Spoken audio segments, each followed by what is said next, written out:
I never thought an old hoodie could nearly cost me my life, but that night, it did.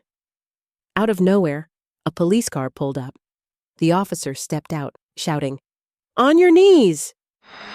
Before I could even speak, I was forced down, cold concrete under my knees. A gun pressed to my head. I felt the metal. I heard the click, and in that split second, I thought it was over. My whole life, flashing before my eyes. And all of this, just because of a faded hoodie.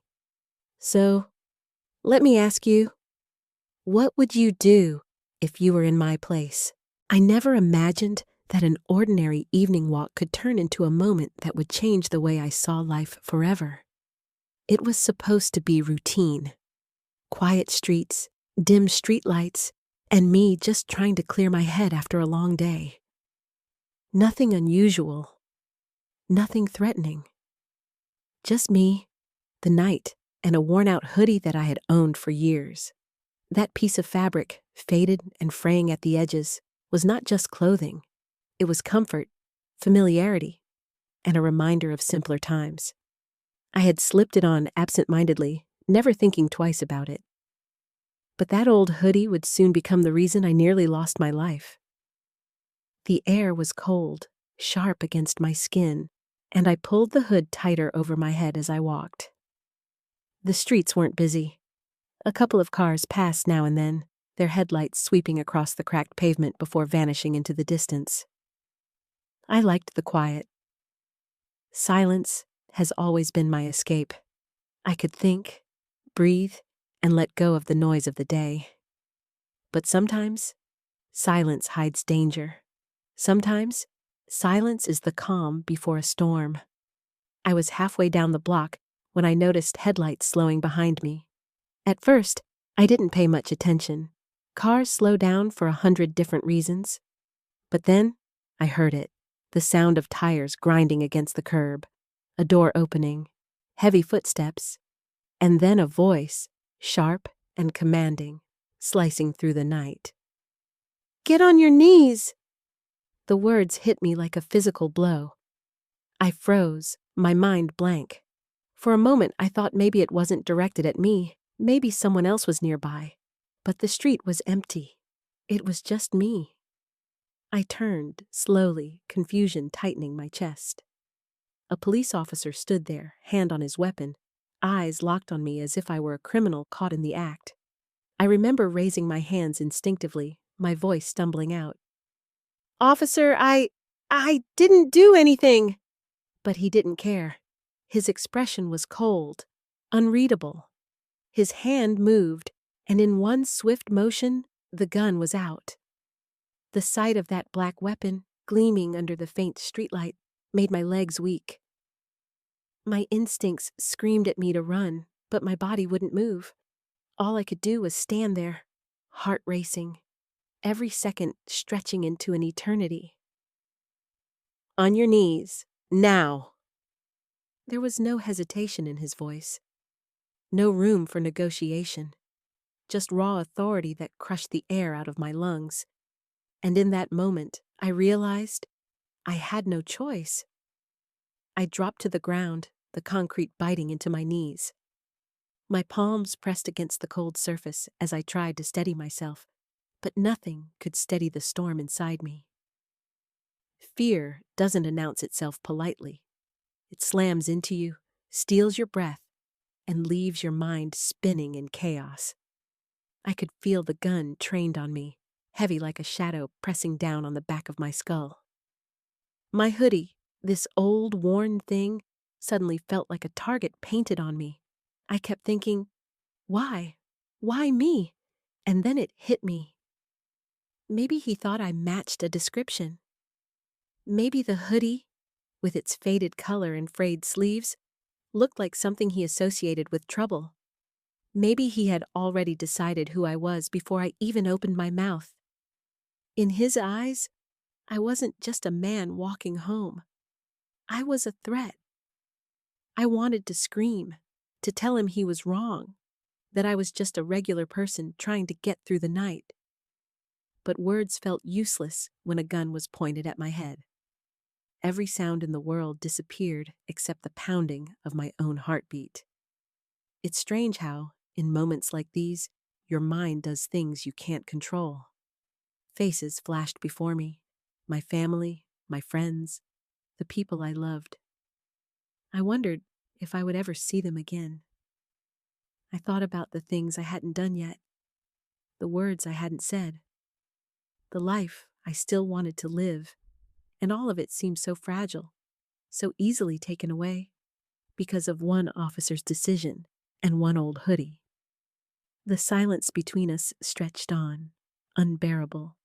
The officer's shadow loomed over me, larger than life, like he had the power of God in his hands, and in a way, he did.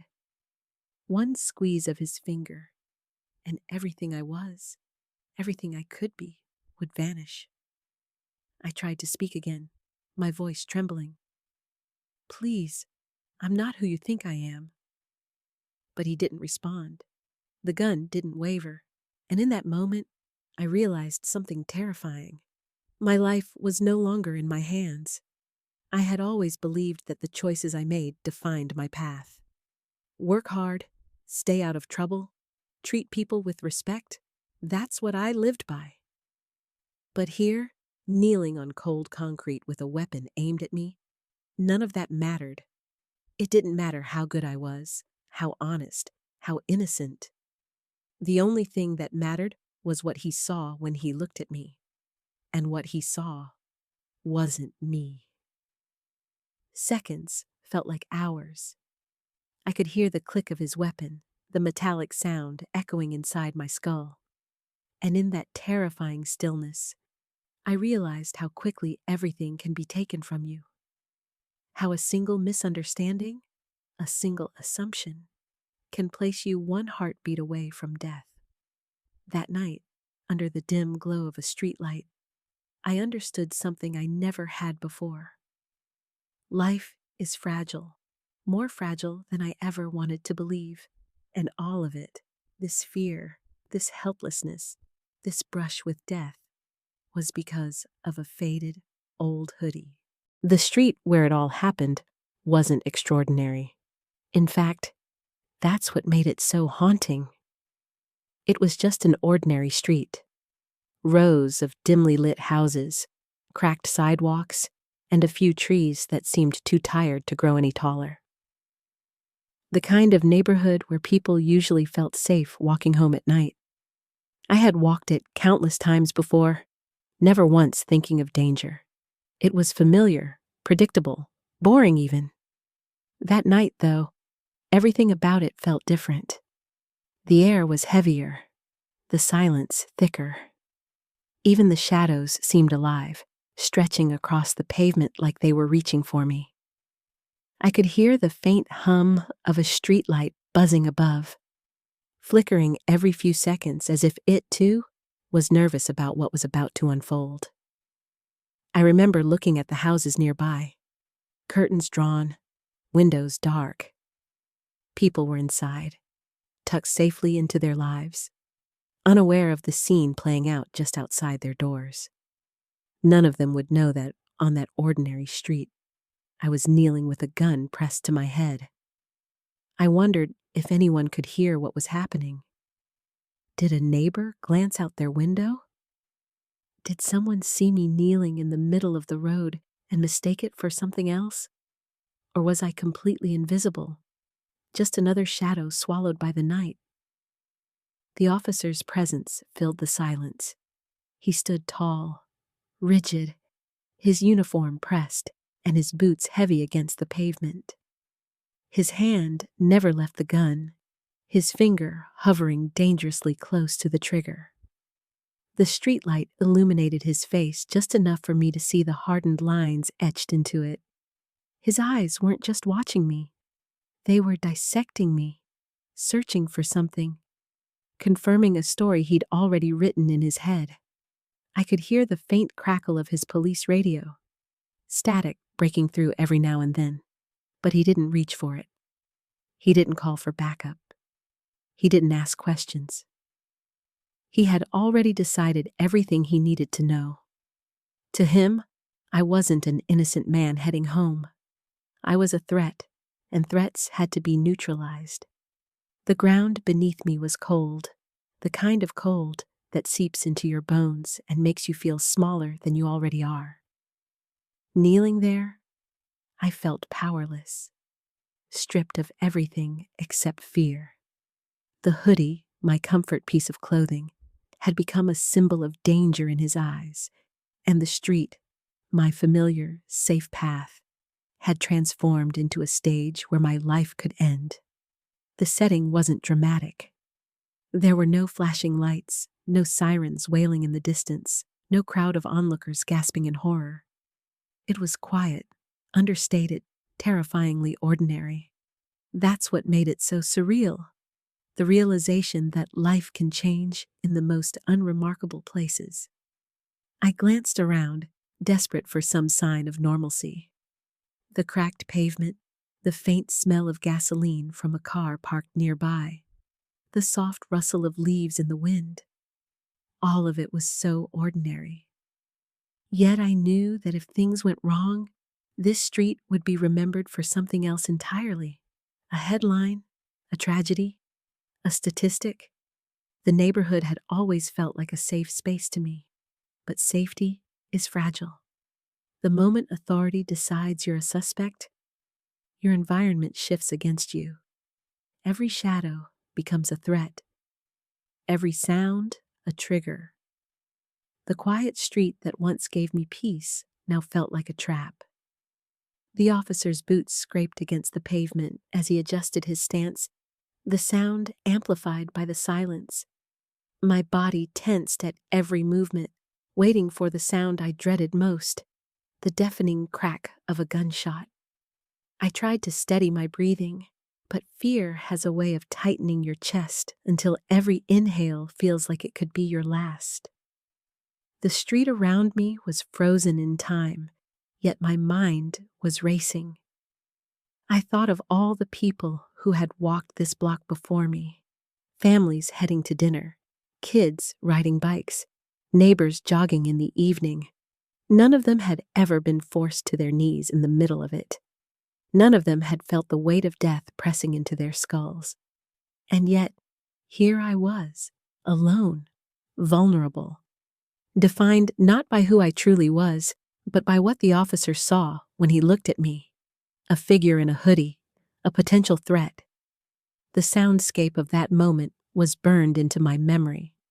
The faint hum of the streetlight, the distant bark of a dog, the rhythmic pounding of my own heartbeat in my ears. Everything else disappeared. The world shrank to a single street, a single officer, a single decision that could end it all. What haunted me most wasn't just the gun, it was the certainty in his stance. He wasn't nervous, he wasn't unsure. He was calm, collected, as if this was just another routine stop, as if holding another human being's life in his hands was normal. I wanted to shout, to demand an explanation, to remind him that I was a person, not a silhouette in a hoodie. But my voice felt small, swallowed by the night. The setting itself seemed to conspire against me, muffling my words, amplifying his authority. The smell of concrete dust filled my nose as I leaned forward, palms pressed to the ground. I remember noticing the small cracks in the sidewalk, weeds pushing through them stubbornly, life trying to grow in the harshest places. That image stayed with me, because in that moment, I felt like those weeds, fragile, unwanted, yet desperate to survive. The officer shifted slightly, the barrel of his gun never moving from me. My mind latched onto every detail, the way the leather of his holster creaked, the way his shadow stretched long across the pavement, the way the world around us seemed to hold its breath. This was the setting of my nightmare. Not a battlefield, not a crime scene, just an ordinary street corner turned into a place where life and death collided.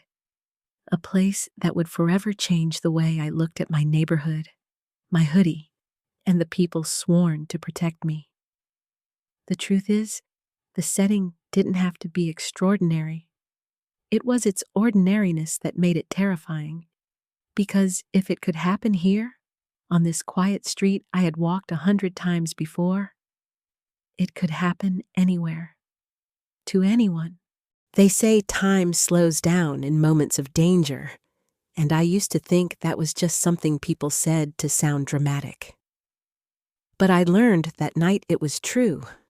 Every second stretched and warped, each heartbeat echoing louder than the last.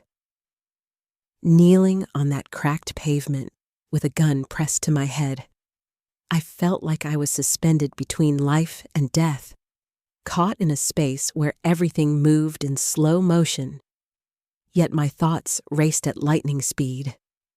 The officer's stance was unshakable, like a statue sculpted out of steel. His shadow loomed over me, elongated by the flickering streetlight above. His face gave nothing away. No hesitation, no mercy, just cold, mechanical certainty. And then I heard it, the unmistakable sound of metal sliding against metal. Click. The noise wasn't loud, not compared to the storm inside my chest, but it was enough. Enough to send a bolt of electricity down my spine, enough to tear away the last shred of safety I was clinging to. That sound was death knocking on the door. My lungs tightened, as if the air itself had been ripped away, leaving me suffocating on fear. In that moment, everything inside me screamed to survive. My body wanted to move, to fight, to run. The primal instinct of self-preservation roared louder than reason, but I couldn't move. My knees were cemented to the ground, my hands trembling against the cold pavement. If I flinched, if I twitched the wrong way, it could be the end. The gun pressed harder against my temple, the steel biting into my skin. I could feel the officer's breath, steady and controlled, as if he were in complete command of the situation. Meanwhile, my own breathing was ragged, uneven, fighting against panic. My mind began to fracture under the weight of fear, thoughts splintering into fragments. I thought of my family, my mother's smile, the way she used to hug me so tightly as if she could shield me from the world. I thought of my father, his voice echoing in my head, telling me to keep my head down, to stay out of trouble, to survive. I thought of my siblings, their laughter, the moments we shared. Were they going to lose me tonight, on an empty street, over nothing more than a faded hoodie? Tears welled in my eyes, but I forced them back. I didn't want him to see me cry. I didn't want to give him that satisfaction. But fear has a way of stripping you bare, of exposing the deepest parts of you. My voice broke as I whispered, "Please, don't do this." The officer didn't answer. His silence was louder than any words he could have spoken. Silence meant I was nothing to him. Silence meant he was comfortable with the possibility of pulling the trigger. The world around me sharpened. I noticed details I never would have otherwise. The faint smell of gun oil mixing with the crisp night air. The small scar running down the officer's chin. The way the trigger seemed to tremble ever so slightly under his finger. Or was that just my imagination, desperate for some sign of hesitation? The click echoed in my skull again, not from the gun this time, but from my memory replaying it over and over. My brain refused to let it go. Each replay was another stab of terror, another reminder of how close I was to disappearing forever. I closed my eyes for a moment, and in that darkness, memories flooded me. I saw my childhood, running through fields, scraped knees and laughter. I saw my first crush, the nervous smile I gave her, the way my heart raced in a much gentler way back then. I saw the future I wanted, dreams of building something meaningful, of creating a life beyond struggle. And then I saw it all vanish, erased by a single pull of a trigger. The officer's voice cut through my thoughts, sharp and cold. "Don't move!" As if I could. My body was already frozen, locked in place by fear, but the command carried weight, pressing down on me, reminding me that my existence hung on his whim. My knees burned against the pavement. My hands were scraped raw from pressing into the ground. Yet the physical pain was nothing compared to the crushing weight in my chest. Fear isn't just emotional, it's physical. It tightens your throat, twists your stomach, and makes your muscles ache from holding still when every nerve screams to run. The world had shrunk to just two people, him and me. No witnesses, no cameras, no one to intervene. Just his finger on the trigger and my life dangling on the edge. I wanted to believe he would realize his mistake. That reason would pierce through whatever assumptions had led him here. But his eyes told me otherwise. His eyes weren't searching for truth. They were searching for justification. Another click. This time louder, sharper, final. My heart lurched violently, my ears ringing with the sound. For a split second, I was convinced the bullet had left the chamber, that this was the end. But there was no flash, no explosion of pain. Just the empty, terrifying sound of the gun reminding me how close I was. My body convulsed with silent sobs I tried to suppress. My pride fought against my terror, but pride meant nothing when death was breathing down my neck. I thought of headlines. Man shot dead by police officer. Suspect wore hoodie. That's all I would be. Another statistic. Another name in a list people argue over and forget. My story wouldn't matter. My life wouldn't matter. The night was still, but inside me a storm raged. My mind pleaded for mercy. My body begged for survival. My spirit clung desperately to hope. Yet hope was fragile, barely holding on under the crushing weight of that gun barrel. And then something strange happened. A moment of clarity broke through the fear. I realized that I might die, right there on that street. And if that was the truth, then every second mattered. Every breath, every heartbeat, every thought. I wasn't ready to let go, but I braced myself for the possibility. I opened my eyes, looked straight ahead, and whispered again, this time steadier. I am not your enemy. For the first time, the officer's eyes flickered. It wasn't much, just a brief shift, like he had actually heard me. Maybe it was my voice. Maybe it was the desperation etched into my face.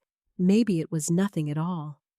But in that flicker, I felt a sliver of something other than cold indifference. The gun remained at my head. The silence continued. The night held its breath. I don't know how long I stayed there. Seconds, minutes, hours. Time had no meaning anymore. What mattered was the unbearable weight of that climax. A man, a hoodie, a gun, and a trigger that could erase everything. The moment stretched on, a fragile thread that could snap with the slightest pressure. And then, just like that, it was over. The officer lowered his gun. Not by much, not completely, just a few inches, but it was enough for me to feel the oxygen rush back into my lungs. My body sagged forward involuntarily, my hands pressing harder into the pavement, as if I had to hold the world still before it spun me away. My heart still pounded violently, unwilling to believe I was alive. He didn't apologize. He didn't explain. He just looked at me with the same cold stare, like he was still trying to decide if I deserved to stand up. "Get up," he barked. My legs shook as I tried to rise. The concrete had dug into my knees, leaving them raw and bruised. My palms were scraped, my hoodie dusted with dirt. I felt stripped of dignity as if kneeling had stolen something from me I couldn't get back. Standing again didn't restore it. It only emphasized the humiliation of having been forced down in the first place. When I finally stood, the gun was holstered, but his hand still lingered near it, a silent reminder that he could draw it again at any moment. "What's in your pockets?" he demanded. I stammered, my voice hoarse. "Nothing, just my phone. Keys." "Take them out, slowly." I obeyed, pulling each item out with trembling hands. I placed them on the hood of his patrol car, my fingers barely able to unclench. Every move felt like I was walking a tightrope, afraid that the slightest misstep would send me plummeting back into danger. He inspected them briefly, then looked me up and down again, his eyes lingering on the hoodie as if it alone justified what had just happened. "You matched the description," he said flatly. Those words, so casual, sliced deeper than the gun ever could. Matched a description. That was all it took. My life, my dignity, my safety, all reduced to a vague profile that happened to align with the clothes I wore. I wasn't me anymore. I was just a silhouette, a suspect, a blank figure in a hoodie. I wanted to shout, to demand answers. What description?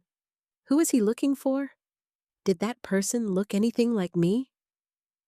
But the words stayed trapped in my throat. Part of me was still too afraid to provoke him. Another part knew it wouldn't matter. The damage was already done. He gave me one last look, then stepped back. "You're free to go." Free? The word was bitter in my mouth. How could I feel free when moments ago he had nearly killed me? Freedom isn't walking away alive. It's knowing you were never caged in the first place. And that night, I realized I had never been free at all. I gathered my things with shaking hands, shoved them back into my pockets, and stumbled down the street. I didn't look back. I couldn't. Every step felt like it carried the weight of what had almost happened. My legs moved, but my mind was stuck in that moment, replaying it again and again. The cold command, the gun against my head, the click of the trigger. By the time I reached my home, my body collapsed into a chair, but my mind refused to rest. My heart was still racing, my chest still tight. I stared at my hands, trembling uncontrollably, as if they hadn't yet realized the danger had passed. Sleep was impossible.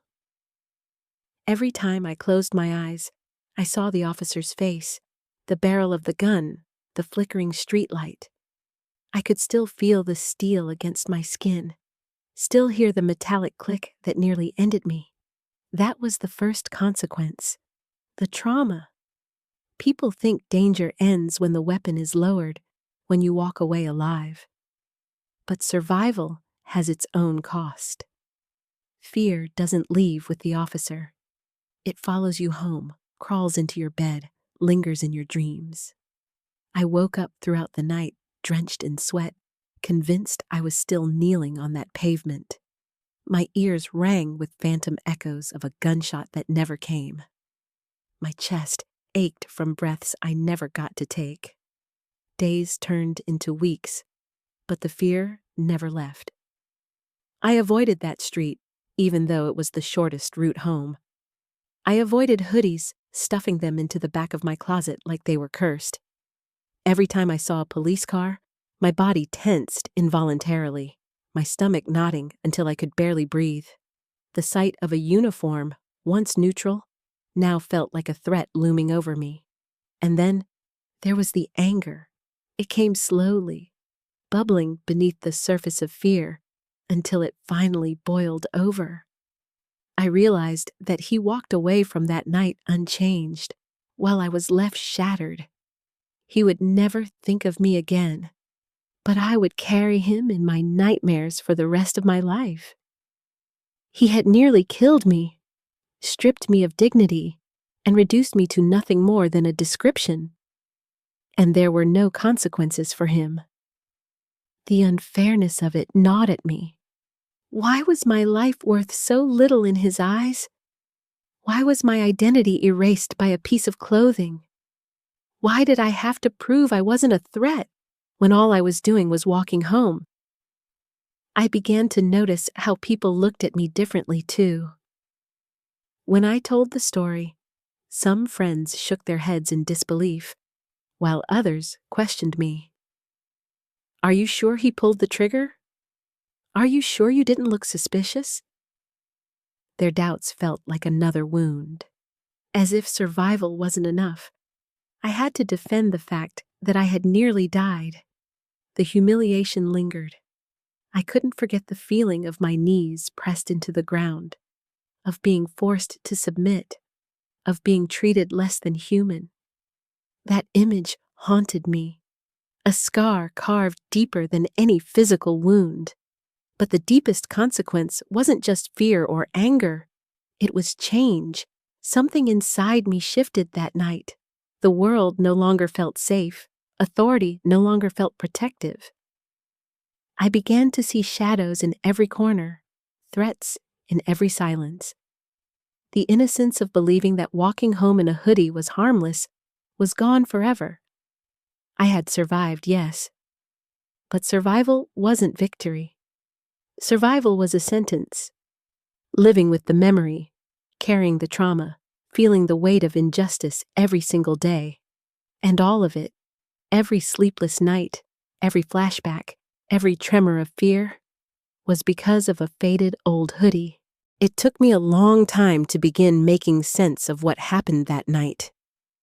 In the immediate aftermath, there was only shock, then fear, then anger. But lessons rarely reveal themselves in the heat of the moment. They come later, when the adrenaline fades, when the trembling slows, when you are left alone with nothing but your thoughts and the silence of memory. The first lesson I learned was about fragility. Life is fragile in ways we don't like to admit. We spend our days planning for tomorrow, worrying about next year, building futures as if time is guaranteed.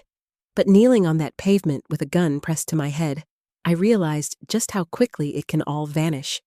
One pull of a trigger, one false assumption, one description that happens to match the wrong person, and everything you are disappears. Since that night, I have carried a heightened awareness of this fragility. I no longer take ordinary moments for granted. A walk, a meal with family, laughter with friends, these small things are not small at all. They are the threads that hold a life together, and when you see how easily those threads can be cut, you learn to cherish them fiercely. The second lesson was about perception. I was not seen that night as myself. I was not a son, a friend, a human being with dreams and memories. I was a shape in the dark, a hoodie, a suspect. The officer didn't know me, but he had already decided who I was. And that decision almost killed me. Perception is powerful. The way we see others shapes the way we treat them, and when perception is clouded by bias, fear, or prejudice, it can destroy lives. I realized how dangerous it is when we reduce people to symbols, when we define them not by who they are, but by what we fear they might be. The third lesson was about silence. When the officer aimed his gun at me, I couldn't speak loud enough to change his mind. My words were swallowed by the night, ignored by his certainty. That silence taught me that the world is not always fair, that sometimes your voice is not enough. But it also taught me that silence is not the end. Surviving gave me the chance to tell my story, and in telling it, I reclaimed the voice that was denied to me that night. The fourth lesson was about resilience. Trauma does not vanish when the danger passes. It lingers. It claws at you in the dark. It revisits you in flashes and nightmares. But living through it also awakens something inside you. A determination to endure, to adapt, to keep moving forward even when fear follows at your heels. I discovered a resilience I didn't know I had. not because I wanted to be strong, but because I had no other choice. Resilience, I realized, is not about pretending you're unaffected. It's about acknowledging the fear and carrying it anyway. It's about taking broken pieces of dignity and piecing them back together, even if the cracks remain. The fifth lesson was about injustice. I walked away alive, but that did not mean justice had been served. The officer faced no consequences. There was no accountability, no apology, no recognition of the harm done. That night exposed a truth I had always sensed but never fully understood. Justice is not automatic. For some of us, it is not even guaranteed. And yet, recognizing injustice lit a fire in me. It made me question not just my own experience, but the broader patterns around me. How many others had knelt like I did, with a gun to their head, but never got the chance to tell their story? How many lives had been cut short, written off as descriptions matched, their humanity erased in a single headline? The final lesson was about choice. I had no control over what happened that night. I could not control the officer's actions, his perceptions, or his finger on the trigger. But I could choose how I responded afterward. I could let fear consume me, let anger harden me, let bitterness define me, or I could transform the experience into something greater. I chose to tell my story. I chose to survive not just physically, but emotionally and spiritually. I chose to take the broken pieces of that night and rebuild them into lessons, not because the experience was good, but because I refused to let it destroy me. What I learned, above all else, is that survival is not just about living through danger. Survival is about what you do afterward, how you carry the scars, how you find meaning in the pain, how you continue to walk forward, even when the ground feels unsteady beneath you. That night on the pavement will always be with me. The sound of the gun clicking, the feel of the cold concrete under my knees, the weight of fear pressing into my skull. Those memories are carved into me, but so are the lessons, and while I cannot erase the trauma, I can carry the wisdom it left behind. The hoodie I wore that night still hangs in my closet. For a long time, I couldn't look at it without shaking. I thought about throwing it away, burying the reminder. But then I realized it wasn't the hoodie's fault. It was never the fabric, the color, the wear. It was perception. It was prejudice. It was fear projected onto me. Now, when I see that hoodie, I don't see just a piece of clothing. I see a reminder of survival, a reminder that I am still here, still breathing, still telling my story, and that, perhaps, is the greatest lesson of all. That even in the face of injustice, even in the shadow of death, we can reclaim meaning. Because they can take your safety, they can take your dignity, they can take your peace of mind, but as long as you live to tell your truth, they cannot take your story.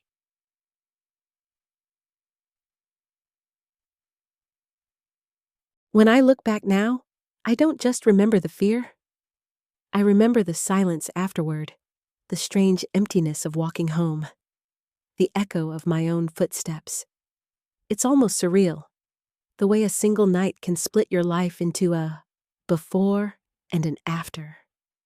Before, I walked without thinking, without scanning shadows, without worrying that the wrong glance could end me. After, I carried awareness like a second skin. Every police siren made my chest tighten. Every hoodie became a question mark. Every quiet night felt heavier than it used to. But with time, I realized something important. The story didn't end on that pavement. The officer may have walked away as if nothing happened, but I carried the story with me, and in telling it, I refused to let it fade into silence. That is the true ending. Not the trigger that never fired, not the humiliation of kneeling, not even the nightmares that followed. The true ending is that I am here, alive, breathing, and speaking, and my voice carries what my silence could not that night. For a long time, I thought survival meant just making it out alive. But I've learned survival also means refusing to be erased. It means refusing to let fear write the last line of your story. It means choosing to stand back up, not just on that street, but every day after. And so I share this with you, not because I want pity, not because I need validation, but because stories matter. Stories are proof that we lived, that we endured, that we saw the world for what it was, and still chose to move forward. If there's one thing I hope you take from my experience, it's this. Do not underestimate the weight of perception. Do not assume safety where bias still exists. And above all, do not stay silent in the face of injustice, whether it happens to you or to someone else. I learned my lesson the hardest way possible. I don't want anyone else to kneel on the pavement, feel the cold barrel against their skin, and wonder if they'll ever see tomorrow. So here's my call to you. Listen to the stories of those around you, even if they sound unbelievable, even if they challenge your worldview. Listen. Speak up when you see injustice. Silence protects no one but the oppressor. Reflect on your own perceptions. Ask yourself, when I look at someone, do I see them, or do I see a stereotype I've been taught to fear? Share stories like this one. Let them ripple outward. Let them remind people that life is fragile, dignity is priceless, and survival is not guaranteed. Because every time we share, every time we speak, every time we listen, we push back against the silence that nearly swallowed me that night. And maybe, just maybe, someone else will walk home safely because enough of us decided not to look away. This is my story. This is my survival. And now, it's in your hands too. So I ask you, if this moved you, don't let it stop here. Comment your thoughts. Share this with someone who needs to hear it. Reflect on what it means in your own life. Let's make sure that no one's voice, no one's story, and no one's humanity is ever reduced to a description again. Because survival is not the ending. Survival is the beginning. And what we do next, that's what truly matters.